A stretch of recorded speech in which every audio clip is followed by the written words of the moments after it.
IPL-ൽ മുംബൈക്ക് രണ്ടാം തോൽവി. ഗുജറാത്ത് 36 റൺസിന് മുംബൈയെ തോൽപ്പിച്ചു. 196 റൺസ് പിന്തുടർന്ന മുംബൈക്ക് 160 റൺസ് നേടാനേ കഴിഞ്ഞുള്ളൂ. സ്പോർട്സ് ഡെസ്കിൽ നിന്നും മനീഷ് ഐഷ മാത്യു ചേരുന്നു. മനീഷ്, ഈ സീസണിലെ മുംബൈയുടെ രണ്ടാമത്തെ തോൽവിയാണ്. ഭരത, തീർച്ചയായും മുംബൈയുടെ ബാറ്റിംഗ് നിര അമ്പയെ പരാജയപ്പെടുന്ന ഒരു കാഴ്ചയാണ് അഹമ്മദാബാദിൽ കാണാൻ കഴിഞ്ഞത്. കാരണം 197 എന്ന് പറയുന്നത് താരതമ്യേന ഒരു എളുപ്പത്തിൽ എത്താവുന്ന ഒരു സ്കോർ ആയിരുന്നു അഹമ്മദാബാദിലെ പിച്ചിനെ സംബന്ധിച്ചിടത്തോളം. പക്ഷേ ആദ്യം മുതൽക്കേ തന്നെ കൃത്യമായ വിക്കറ്റുകൾ വീഴ്ത്തി ഗുജറാത്ത് മത്സരം കൈയടക്കുകയാണ് ചെയ്തത്.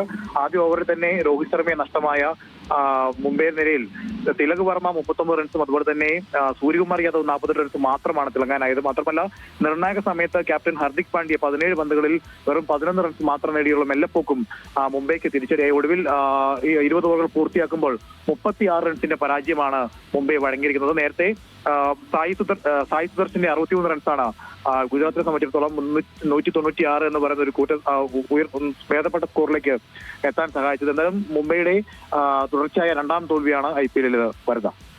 ശരി, മനീഷ് ഐഷ മാത്യു ആണ് വിശദാംശങ്ങൾ നൽകിയത്.